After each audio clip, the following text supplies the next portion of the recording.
Well, welcome to another episode, Let the Truth Be Told. My name is Sean Williams, and I'm in the studio once again with my brother Herbert Burnett. We're in the studio once again with our program called Let the Truth Be Told. Brother Hub, man, introduce yourself, man, and then I'll get what we're going to Brother Hub, Herbert Burnett, just glad to be here. Came on as a guest about 2 years and been on ever since, and I enjoyed it. I think we complement each other. We got same vision, different ways of getting there, but we bounce off each other, and I believe that behold how good and how pleasant it is for brethren to dwell together in unity.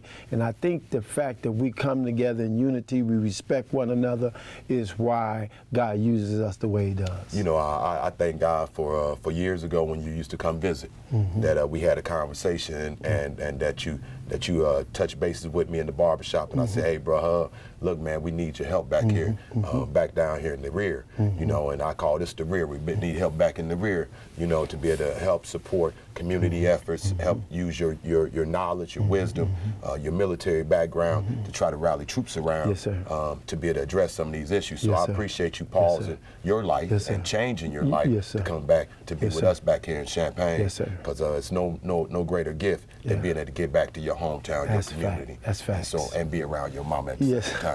2 birds with 1 stone. So I thank the Lord for you. I think we're gonna have a great dialogue on today. You know, we've had so much go on since the last time we taped the program. So we ran the last program for probably a month, maybe a little bit over a month. Yeah, sure. So we had so many people say, man, when y'all taping another program? And trying to get in, trying to fit it into the schedules. You had something going on last week. I had a few things going on. And so we tried to pause and get a little time so we can tape this program. But I'm glad we're back in the studio.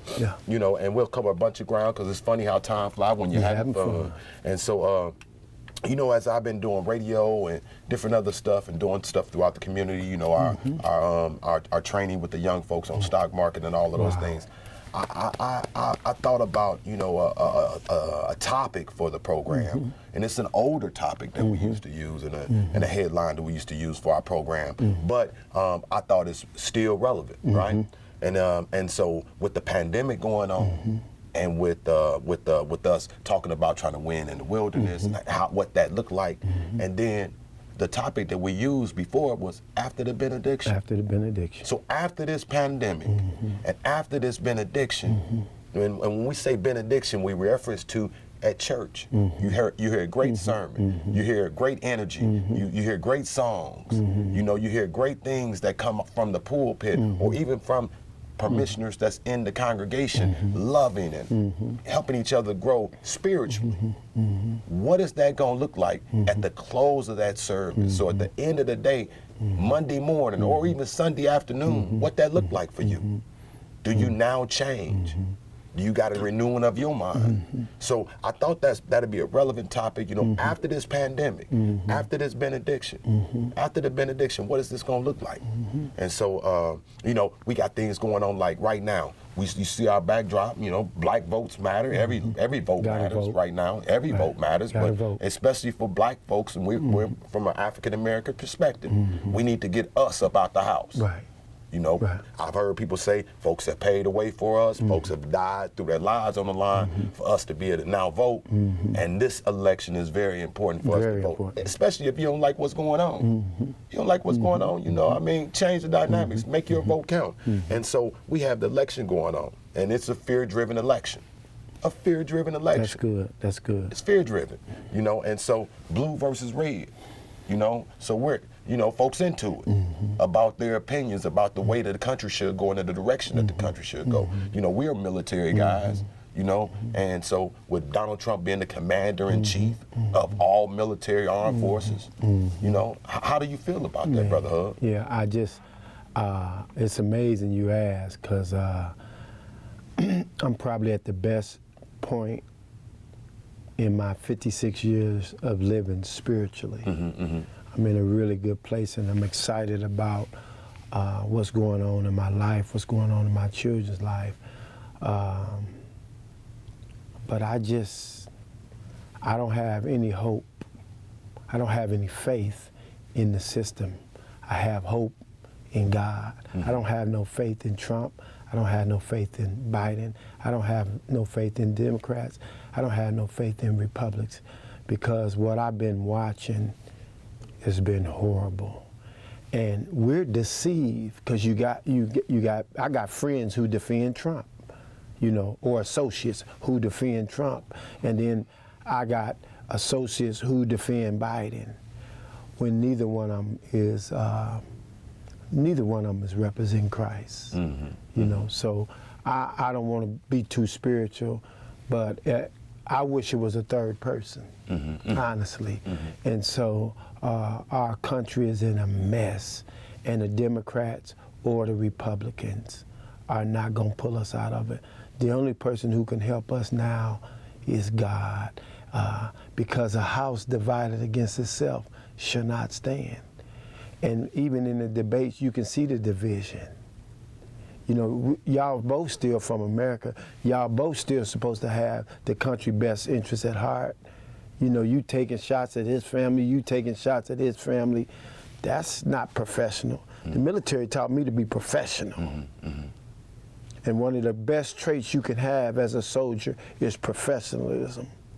You see what I'm saying? And I don't see it at all. Well, you know, my personal opinion, my views, my opinions is that I think Joe Biden and Kamala Harris has done the best that they can do under the atmosphere of what their opponent is given. And so I think that they're trying to do the best they can to represent a professional nature. I just think that you know, Donald Trump has never operated in a place of professionalism. Great point. I just think he's never had to operate like that. He's always been silver spoon driven. Right. And so what word is born. You know, he who has the gold rules.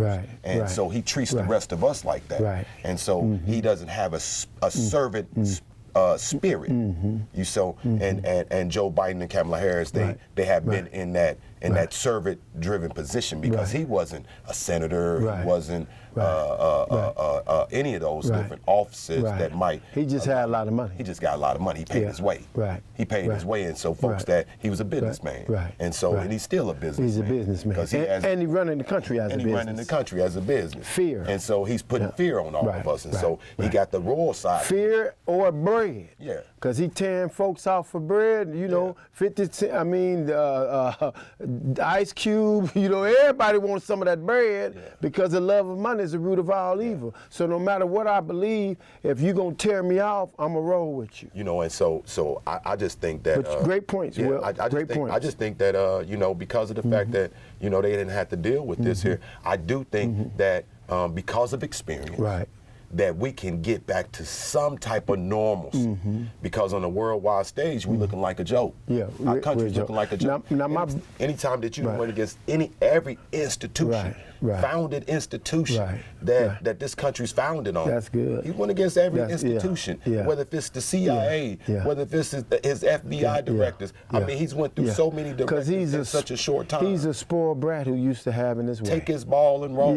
And so my brother been out of L.A., Teddy, he's a #2 rep for the union, and so he's been working with Kamala for about 15 to 20 years. So definitely I'm voting, you know, for them. I'm kind of hoping that Biden win and hand it to her, because we know what Trump did in 4 years. He's divided the country. You know, he's got us killing each other and wanting to kill each other and talk crazy. And it probably was. Some people say it was there all the time. Yeah, but he done gave the people license. Alcohol, in the Army, we call alcohol liquid courage, because once you drink something, you say stuff that you've been wanting to say. Chest stuck out, woo. Or ignorant oil. Ignorant oil. Ready to go. Boy, you got some of that ignorant oil now. You just said anything. You know, and when it comes down to Donald Trump, he's caught the coronavirus. His wife has caught the coronavirus. Here recently, last night, I'm watching world news. Pence's chief of staff, and called probably 4 or 5 people within his particular camp that now have caught the coronavirus, and their response back to it is that it's just a simple flu. What we already know, and I'm gonna give you some stats, over 800,000 people in the United States have contracted the coronavirus.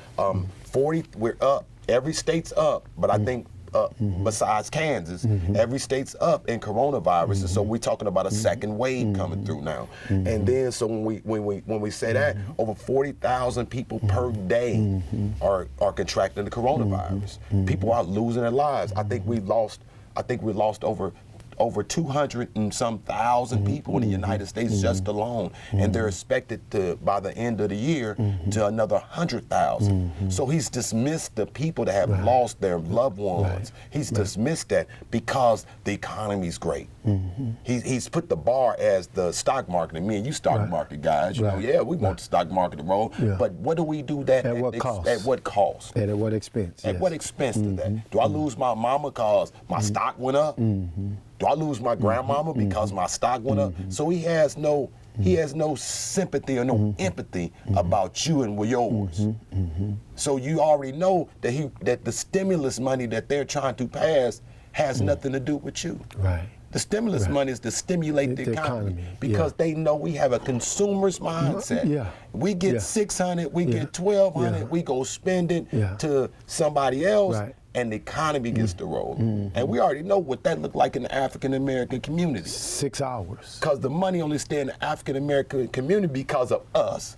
Because we got to start learning Black lives matter. And black money matter. And black money matter. And how do that work for the black community? Because it has not worked out well because of generational curses and generational, I would say, unknowledge and so uneducation. We haven't been educated on what that even supposed to look like. We've been trained about going to buy, look and fly. We just fly as consumers. We over here shopping knowing our money funny. You know what I'm saying? Instead of learning how to make money work for us generationally. And so they understand that $600, that $1,200 is going to get put back into a recycling system. And so, but on the flip side of it, Joe Biden is saying, hey, look, we're going to pause a little bit once we get elected. We're going to slow the economy down. We're gonna maybe do a shut-in, you know, just to clean stuff up. So we'll probably do a couple months of shut-in again. I don't know how many people are prepared for that. And that goes back to essential and non-essential workers. And Sean, I'm in catch-22. I'm gonna be honest, because I'm a basketball coach, and I got some seniors. And not only some seniors that ran too that's been working hard, I got some seniors that I'm getting teared up. I got some seniors at Urbana High. I got Khalil that he was at Century, went to Centennial. These guys been working hard all their life, man. And they watching kids on ESPN yesterday play, you know, and then our season is in danger. And so that's the other side of it, that, you know, these kids been working hard, man. And then for, you know, the governor to just take the season away completely, I'm in kind of torn between. Yeah, I'm in a rock and a hard place, because I know these kids be working hard, and I know how bad they want to use basketball as a tool to get their costs paid for. And to not be able to display their talent, it's tough, man. It's tough. And to miss out on the opportunity. It's tough. You know, and send their lives because of and you know, that's, so back in the day, Ronald Reagan had the trickle-down effect of Reaganomics, right? And we always say, when you the leader, so commander-in-chief, when you the leader, you're responsible for everything that happens or fail to happen on your watch, right?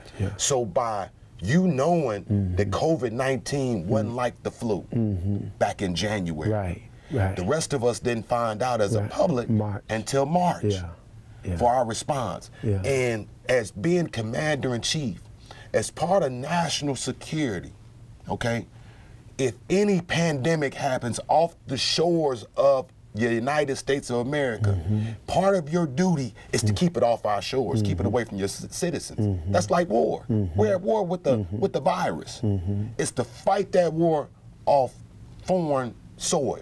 Fight that war as best we can, throw as much money as it can, much resources as it can, so it don't get over here.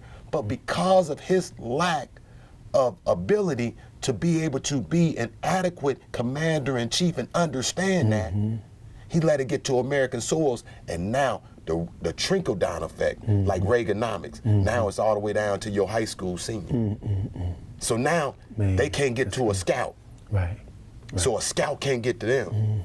They can't get to to a scholarship because the scout can't get to them. All because of what happened up at the top. Yeah. What you know what my sister always tell me, if it's a miss in the pulpit, you know, a miss, by the time it get to the pew, it's a fog. It starts off at a miss at the top, but by the time it get to the bottom, it's a big fog. Oh, it ain't nothing. And that's what you're Oh, saying. it ain't nothing. You say, oh, it ain't nothing. Yeah. It ain't nothing. Yeah. You had COVID-19, and you got the best medicine. Yeah. But what about my grandmama in rural America? We barely got a hospital to even handle 1 or 2 COVID-19 patients, let alone half the town get infected. He don't care. Yeah. And so I would rather see us get to some stabilization in the communities and be able to rebound from this. And what does that look like? Right. And so, let me say this real quick. El Paso, Texas, shout out to Bishop Harrison Johnson, full gospel bishop in El Paso, Texas, who lost his life to COVID. Coach Terreno, his son. Your dad impacted my life not only in the business, because me and his parents had business together in the same mall, but also leadership and basketball. We always talk basketball. He was an avid basketball lover. All his kids played, and if you need me, Terreno, we've already talked, but you know where I am. But I wanted to send a shout out to El Paso, Texas, Bishop Harrison Johnson. Thank you. One of the other things I want to get into as we move forward on this subject, because like I told you, it's funny how time flies when we have fun. As people start to do more community service work, things are happening around the country. People are coming up with creative ways of how they can still move, right, and give back to their communities. One of the questions that I had thought of earlier this morning is, what make you do what you do as far as the community work that you do, the passion that you have, the things of that nature, because I see so many people in so many different atmospheres and environments that get involved. And I'll give you a backdrop. I'll give you a backdrop, and I want you to answer this question. Okay. But, I was called by a chief of staff of somebody that's running, right? Okay. On a national level. Hey, Sean, need you to come to a meeting. I come to the meeting. I get there, and it's a bunch of other candidates that's in this environment at a church, and I'm a spirit person. I feel the spirit. Discernment, and you got discernment. You see. So I'm the only one that's in there that I ain't running for nothing. I'm there just because of general concern for community. Right. And so I get there, and I'm seeing them squabble a little bit about their position and who on team and who ain't on team and all this other stuff, and it was about and the root of it. And one of the people that was in there, he argued about 10 grand, but this guy's in control of budgets of millions and millions and millions of dollars, and we could be handling the 10 grand stuff locally as far as getting folks out here to knock on doors and all these type of stuff, and I'm going to get to that because of the fact that we think so small and the arguments are so small that we forget about the people that we even trying to, the reason why we're even trying to serve in these capacities. It's all about the people to me. And so what make you... Let me, I'm going to answer the question real quick, and then we're going to talk about what the answers are. But you just said something, I want to jump on it. You said, I'm all about the people. You went to the meeting, you ain't got no not-for-profit, you ain't on no board or nothing. You went in there with pure motives. And I told you this 10 years ago, and it's shining more now than ever. The stuff that's happening now, I ain't trying to blow my horn, but when I touched down, I hadn't been consumed by none of this. So I'm telling you, me and you riding together every day. I'm telling you this stuff, and you was so close to it at that time that some of it, you're like, you sure, Herb? How you see that? But now you see their motives, Sean. Their motives ain't pure. You said a man got a big budget and he tripping over $10,000 because his motives ain't pure. Yeah. See, if their motives was pure, Sean, they would do what's best for the kids, not what's best for their pockets. So. Yeah, and so what make you do community? I see you well enough when you start talking about young men, kids, And when that subject comes up, you know, your relationship with them, the relationship with parents, the relationship in Champaign-Urbana, the relationship you have with Rantoul kids, and even the kids that you served in El Paso, the compassion that you have. Because we want to be able to help somebody. Leaders out there, we're not just trying to knock you, we want to be able to help you. So after the pandemic, after the benediction, you can go back into those facilities, go back into your church, go back into your organization, and turn and put a key in these parked cars. Sean, I just left a men's retreat in Pinckneyville, Illinois, and just had a blessing time, met a lot of good people. I got to go down to St. Louis in a couple of weeks to visit 2 churches. And I ain't going down there to preach. I ain't going down there to try to get no love offering. I'm going down there to let them know that I believe in you. Outside of this camp, I believe in you. I believe what God is doing in your life. And I'm putting my money where my mouth is, because I'm going to drive down here with only one intent purpose, to sit in your congregation and let you see that somebody way from Champaign believe in you enough that he coming down here and bringing his family to sit and watch you do what you do. You know, one of the big points that you just brought out that dropped right down in my spirit is that one of the things that you are implementing that political candidates fail to understand, that it ain't a one shot that I come and I just show up for a benefit. I come to show you real love. You know, so it ain't just one time. It ain't once every 4 years or once every 2 years. Or, you know, when my name get called and now do I need your vote? You show up because of general concern. But I don't think it's their fault. I don't, me. We had a conversation down there, because this Willie Johnson, whoever he is, he came down here giving out $1,000. So I asked the pastor straight up, did you take the $1,000? He said, yeah, I took the $1,000. And we kicking it. I said, I wouldn't have took it. You coming down here think you gonna buy me for $1,000 talking about the Lord told you. This just me. And I have a right to have my opinion, just like everybody. Oh, Hub got on. No, I'm not hating on you. I'm telling you about Hub. Right. I'm not taking no 1,000. You want my vote? Build me a gym. You ain't buying me for no $1,000. You get out of my church. Matter of fact, I'm telling everybody not to vote. You won't impress me? We need a school. You a millionaire? You said God bless you to be a millionaire that helps some people. Build me a school. Build me a gym. Or get on out of here. $1,000. Man, I lost $1,000 in the stock market today.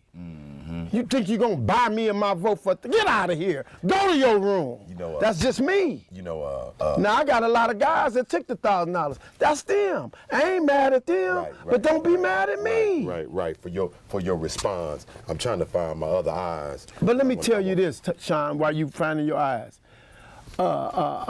Jason, all my life, people been telling me, boy, you crazy. Hub, crazy. I talked to my dad this morning, and you know what my dad told me? He said, man, Noah was telling them it was gonna rain for over 100 years, and they laughed at Noah and told Noah he was crazy. And so it rained, they weren't prepared. When I woke up this morning, the Lord put on my heart to put on Facebook, you can't pretend to be prepared.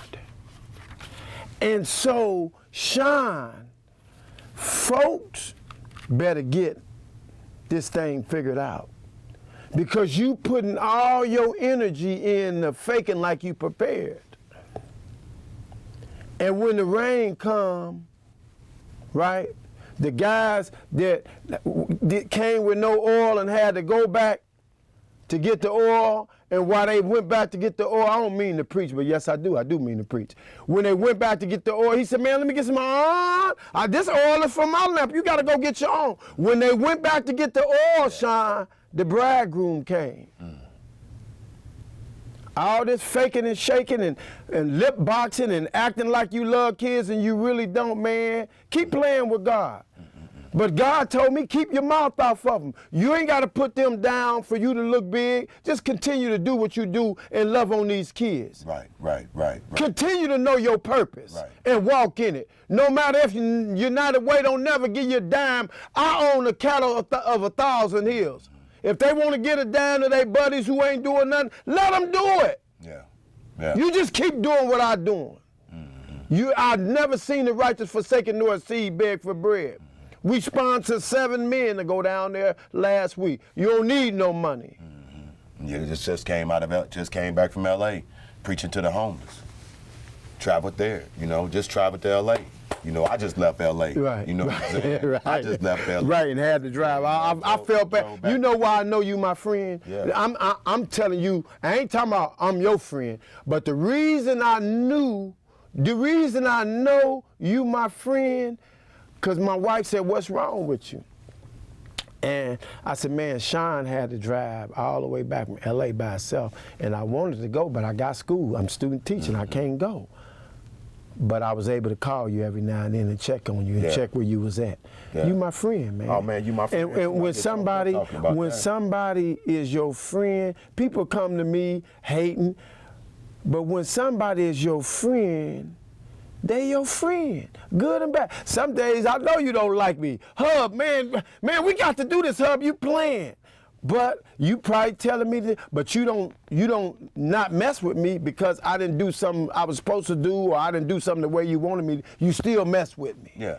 And some of the guys that do all the hating, they have been, in most folks' eyes, successful. But they are try to blow my light out, I guess to make their light shine a little bit brighter. But let me say this, you think they successful. Right. See, it's people that's got millions and they commit suicide. It's the inside. They appear to be successful because we put so much relevance on money or things, right? But it's on the inside, man. And that's what I do. Let me tell you this, and I'm gonna shut up because you got me feeling some type of way. My goal, one thing we differ on a little bit is the town. You say, Sean says, hey, this is a good time, good place to raise your kids, and I don't doubt that. But I know if I wouldn't have got out of this town, I'd have went straight to penitentiary. I know that. Right. And so God sent me back here to be an example to help get more youth out of it. And it ain't just black youth. I tell all of you, Devin Tobias just went to the Army. He said, he's playing basketball. He said, I ain't playing basketball this year. I said, why not? He said, because I'm joining the Army. I want to be like you. White boy. And so, man, I melted. And so I don't want nobody to get that I don't like the town or I don't believe in the town. I just know that exposure was huge for me. Ain't no way I was gonna learn 5 different languages in Dunbar Court. Yabote Kale, Ademte Hale, Chili Chabli, Ebninas.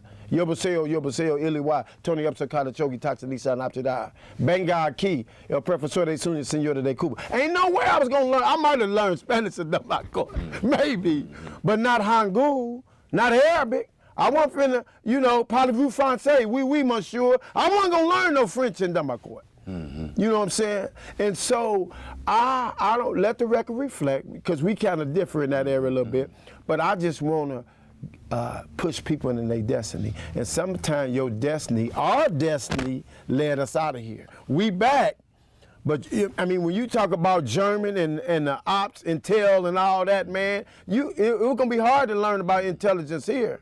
You know what I'm saying? So. But I tell you where we're very similar, where our rubber meets the road at, is through our spirituality and the things that we've been taught, whether through church. Yeah. And so we very similar there. Our paths crossed there. And one of the things about it, when that young man turned down Grove Street, doing about 70 miles an hour, ran into my car and totaled it. Right? I'm keeping it 100 because everything done. Now I can tell you the story. That we overcome by our testimony. You know what I'm saying? I was going through still. I hadn't came up out of it yet. I was still feeling some type of way. But now that it's over with, you know, after the pandemic, after the benediction, it's over with. You know what I'm saying? But you did good. And I'm gonna be able to tell you after the benediction, because we overcome by testimony. So let me get a testimony, because God give you things to go through so you could tell the story afterwards. And so after he slammed it to the car, and my uncertainty of knowing what that's gonna look like, right? So afterwards, after me going through months and the deliberation with insurance companies and trying to find the value of the vehicle and how this gonna happen and this and that and this and that, because like I told him, it ain't my car anyway. God own everything. I came here one shoe on, one shoe off, and for me to even have a car of that magnitude is. It blows my mind. It's God. It blows my mind, because I know what God can give you. Yes, it ain't about credit. It ain't about this. It ain't about that. It was through circumstance and relationships that helped me get to the things where I was at. Okay, and so those are the things that's gonna help me get back and restore me, right? So it restored me by the relationships that we had. So we end up getting a deal done. But I'll go back to that accident. Let me go back to the accident. What we were doing that Saturday. I wasn't. Messing around, lollygagging, or nothing. We was over at the church. We over there, and I was pouring into them kids. I felt so good in my spirit because the kids was sitting up front, and they was engaged from 9 years old to 17 years old. They was over there and they listening. About our investments and how to make this work for them in their future. And a couple of the folks, the kids told me, the girls, hey, look, Sean, I'm going to Stanford, I'm going to Harvard, I'm going to SBUC schools. You know, SBCU schools, and so and it made me feel good in the inside. But me and Councilman Cowles had already talked about it's easy before the class. We had talked about it's easy to jump on the bandwagon when things going good. But when the trials come, how can you handle it? That's right. And I had to eat my words right up after that because bam, that happened. Tragedy happened. So how's that gonna look? And so what happened is that. I was able to find something. I ended up going out to LA. I ended up having to drive back 27 hours with it. And yesterday, with my new car, young man said, he said, man, I've been knowing him for a while. He said, man, I sure love your new car, man. He said, can I take a picture with it? I said, sure, man. I said, that ain't my car, that's God's car, man. Yeah, it's for you to take pictures, but it's to motivate and show you some hope. It's a tool. It's a tool. It's a tool to be used as hope. For somebody else. But let me tell you what, when you was talking, what went through my spirit. The master, in this case, is the devil. The master saw you teaching slaves how to be free, financial free. The master, you know, the master don't want you to teach the slaves how to get free. And so the master, which is Satan in this case, saw you, this one came in my heart, my spirit, saw you teaching these kids, and they talking about they going to Yale, they talking about going to Harvard, talking about going to having their own businesses. 2 of them already got businesses. Nyla coming in there writing everything we down. She know our blood type, she know our dental records, she writing she taking all the notes. We see greatness all in her, and the devil sitting there watching them kids get free, right? And then you don't expect him to be mad and try to take you out your square. Okay, I know he love his car. Let me tear up his car, and maybe I can shake him where he could say, if he wouldn't have been helping these kids, his car wouldn't have been hit. But it didn't work. You see, and that's what happened to our families. You know, the devil come in and shake somebody important up in the family, cause tragedy to happen in the family. Nobody's ever to step up, take the most valuable person in the family out the game. You know, snuff them out because of an illness or something. Now who steps up? Everybody else that made such a bad relationship with everybody else ain't no blending and mending the family back. So family toe up. So when you come up with the defense mechanism to win in the wilderness, is everything that's happening out there, the whole family defenseless. Because we ain't been using our organizations in the proper manner. We ain't been using the pulpits, we ain't using our mics in the manner that we should be using them, so that we know how to be financially free no matter what happens. I mean, and so what I've been teaching them young folks is, how can we win no matter who win the White House? How do we still stay stable? How do we stay focused? My goal-getter kids I was talking to Friday. How do we stay stable? How do we stay less high risk? But I'm gonna say this. You know, when I went to the riot at the mall, you know, I did something that I don't really regret it because I learned from it. But, you know, I called out the pastors, and I didn't call them out respectfully. I think I disrespected them. And if I had to do that over, I'd never do it again. But what the feedback, what people even close to me said, that's your gift, you know, but that ain't everybody's gift. And I received that, but I don't believe I don't believe God just called me. Now, there were some other ones that came out there, you know, later after they saw it on Facebook. But I agree that it ain't everybody's gift, but I don't agree that he just called me for that. I ain't buying that. I'm not the only minister in town that he called to be out there, or leader. It was some leaders out there. It was a few leaders out there. I ain't gonna even say pastors. I'm gonna say leaders, right? It should have been a whole lot more leaders out there. Basketball coaches, football coaches. I don't believe that I'm only the. I don't want to start naming names, but it was probably 10 out there. It's probably 10, but you can't make me think, because we always try to beat up the pastors, but I'm talking about leaders, period. Cheerleading coaches. You can't tell me that God only called 10 leaders to be out there. But I say that to say what you just said. We the pulpit. When William Kyle's son was one of the only youth in the building at this men's retreat, and they asked him what he felt about the situation, and he regurgitated what Mr. Kyles and Mrs. Kyles has taught him and what he's learned at the financial literacy class. I got 2 pastors who want us to help them get started with a financial literacy based on Titus Kyle's response. Oh, because we teach them what and value. So I say to you, we the pulpit. Yeah, we teaching them value, not just we the pulpit. God has gave us the mental to do that. So I'm not gonna say, Pastor, you should be doing that. Pastor, I'm not gonna say that. I mean, this is me. Views according. I done got some A-dub in me. We the leaders. You know, when you said that on the shout out to Aaron Ammons, county. Rep, county clerk, A-Dub said, Sean, you the leader, and you've been leading ever since. It was a paradigm shift for you. So I mean, I'm gonna be a pastor, but I ain't gonna expect all the pastors do it the way Hub do it. But I know what my purpose is. Right. And you know what your purpose is. And I'm gonna tell you this. And this is just way out there. I'm going way out there on this one. It's powerful to get up in the morning, Sean Williams. I'm talking about Sean Williams. And can't nobody call you and say, where you at? You supposed to be here. Oh, yeah. You ain't clocked in yet. Everybody ain't got it like that. You see what I'm saying? And so it don't mean that they're bad because they don't have it like that. Right. But it does mean that you move a different type of way. You know what I'm saying? Me and my wife, we move different ways. That's my wife, and I'll kill a brick. I'll drown a glass of water about her. But we move. Now, right now, I'm getting up for school, right? I got to get up for school. But when them people say be there at 8:30 and she running late, she had to hurry up so she can be there. Well, I can lay in the bed and chill. We move different ways. But that don't mean I'm no better than her. We're a team. But let the record reflect my kids watching me move a different way. My kids coming in this store watching people give me money. They watching that. You see what I'm saying? They watching people give me money and me putting it. That's a tool in itself.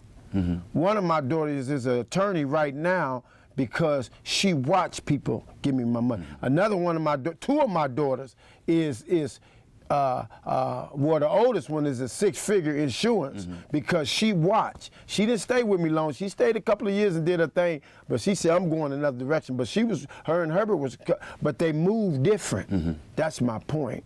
And so that's what we're trying to teach with that peace. And can you imagine the devil seeing you teaching them be engaged like that? Oh, he's upset. Oh. So he got to try to tell something up. No, Harry Tubman said, man, I would have freed most slaves if they knew they were slaves. And I don't think enough of us understand the dynamics and the ability that we have, you know what I'm saying? And I think that just generationally, we've been messed up. We've been messed up in the environments that we've been in, so we stuck. But it's getting better. You got some adults want to come now. Oh, yeah. It's getting better. So I wanted to cover this here because I want us to be better. Okay. And so I'm gonna go into biblically. Okay. That's right down your alley. I think that your ears might get perked. I think some of our listeners that's out there in the listening audience, they'll get perked. So I pulled this. Actually pulled this yesterday for our radio program. But I thought it'd be appropriate to talk to folks out here. Okay. Because I want us to be able to take the tools and fuels that we got and be better stewards of it, right? And the people that we got be better stewards because we got enough. We're $3 trillion a year people, African American people. We got a lot. Instead of that Mother May I type mentality that we didn't have, right? We're $3 trillion people. So even in Champaign, I talked about blessings start within and spreading abroad. Even if the African American community in this community here can wake up and understand that we got value. It's what we do with it. Okay, so Matthew is 25:14, right? And this is the New Living Translation, right? NLT. It says, again, the kingdom of heaven can be illustrated by the story of a man going on a long trip. He called together his servants and entrusted his money to them while he was gone. He gave 5 bags of silver to one, 2 bags of silver to another, and 1 bag of silver to the last, divided in proportions to their abilities. He then left on his trip. The servant who received the 5 bags of silver began to invest the money and earned 5 more. The servant with 2 bags of silver also went to work and earned 2 more. But the servant who received 1 bag of silver dug a hole in the ground and hid the master's money. After a long time, their master returned from the trip and called them to give an account of how they had used his money. The servant to whom he had entrusted the 5 bags of silver came forward with 5 more and said, Master, you gave me 5 bags of silver to invest, and I have earned 5 more. The master was full of praise. Well done, my good and faithful servant. You have been faithful in handling this small amount, so now I will give you many more responsibilities. Let's celebrate together. The servant who had received 2 bags of silver came forward and said, Master, you gave me 2 bags of silver to invest, and I have earned 2 more. The master said, well done, my good and faithful servant. You have been faithful in handling this small amount, so now I will give you many more responsibility. Let's celebrate together. The servant with the 1 bag of silver came and said, Master, I knew you were a harsh man, harvesting crops you didn't plant and gathering crops you didn't cultivate. I was afraid I would lose your money, so I hid it in the earth. Look here is your money back. But the master replied, you wicked and lazy servant. If you knew I harvested crops I didn't plant and gathered crops I didn't cultivate, why didn't you deposit my money in the bank? At least I could have gotten the interest on it. Then he ordered, take the money from the servant and give it to one with the 10 bags of silver. To those who use well what they are given, even more will be given, and they will have an abundance. But from those who do nothing, even what little they have will be taken away. Now throw this useless servant into outer darkness, where there will be weeping and gnashing of teeth. Okay, and so what I got. So what did he do with the guy who buried it? He sent him to hell. Said, go to hell. Sent him to hell. Said, man, go to hell. Sent him to hell. And tell the devil I sent you. Yeah, one-way ticket.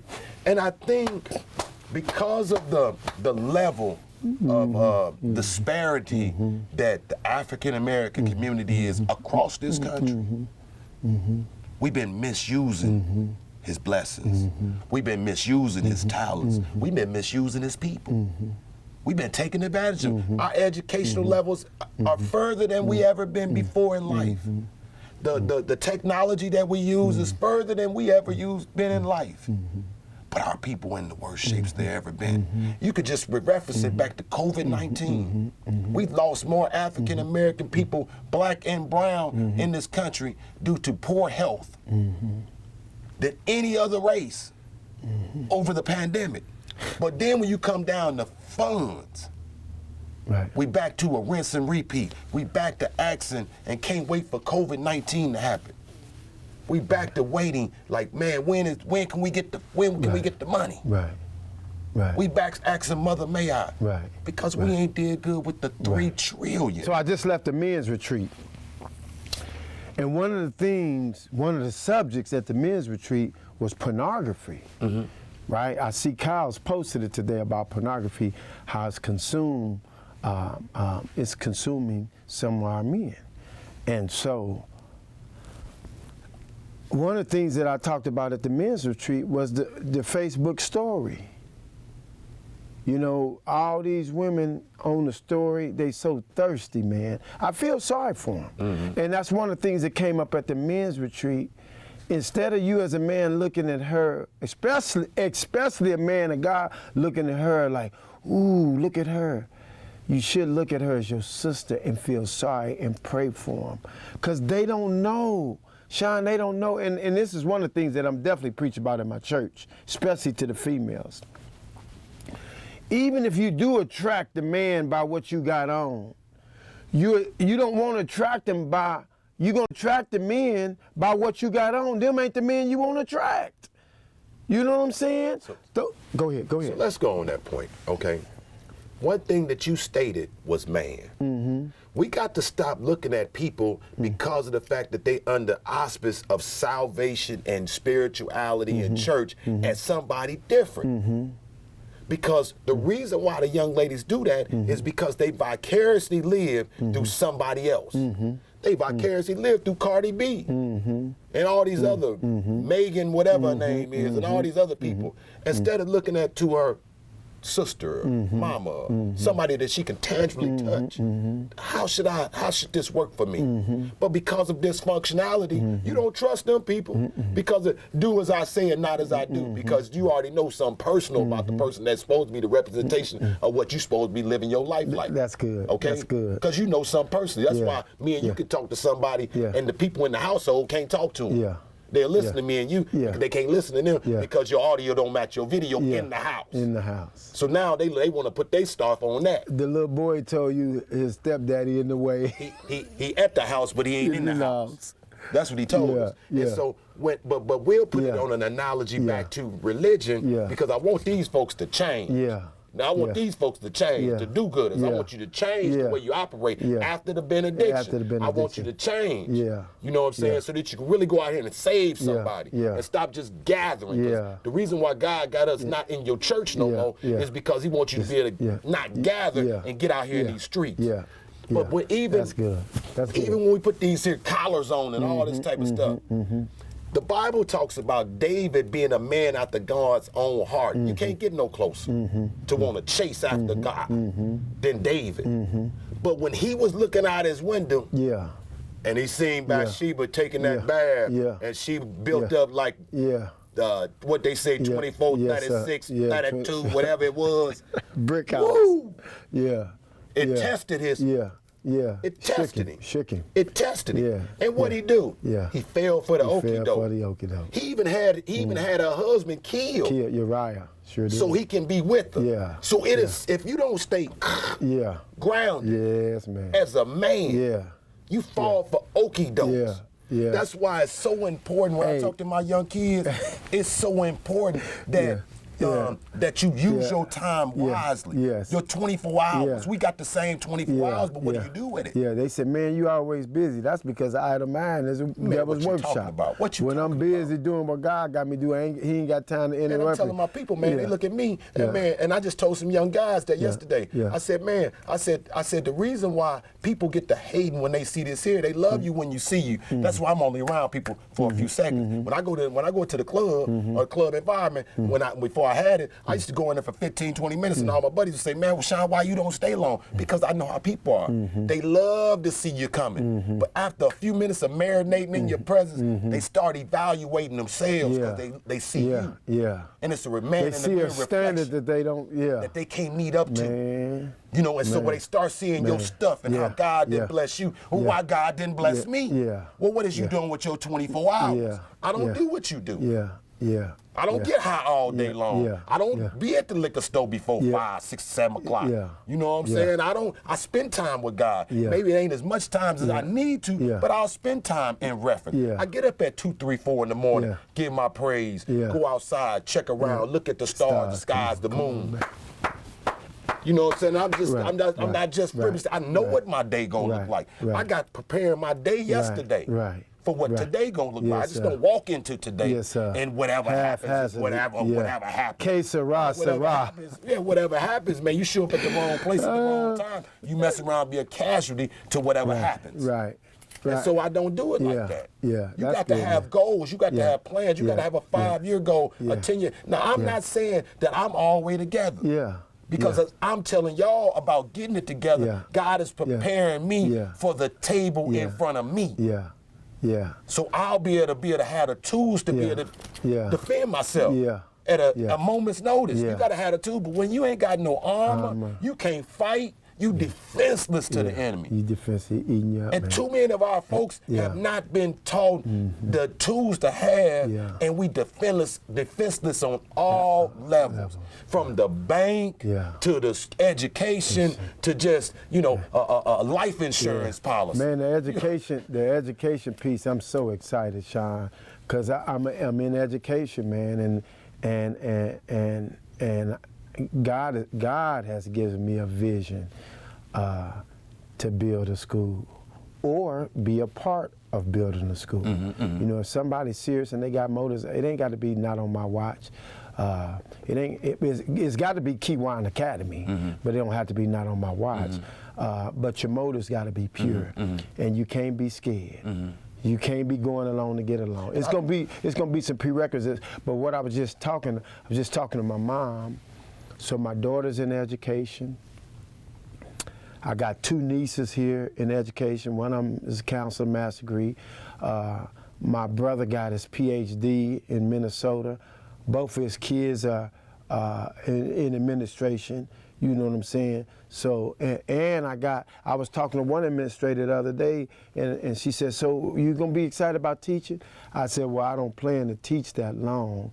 I just want to go through it because my buddy, I was talking about you, my buddy said you should be a CEO and buy you a school and then hire somebody to run it.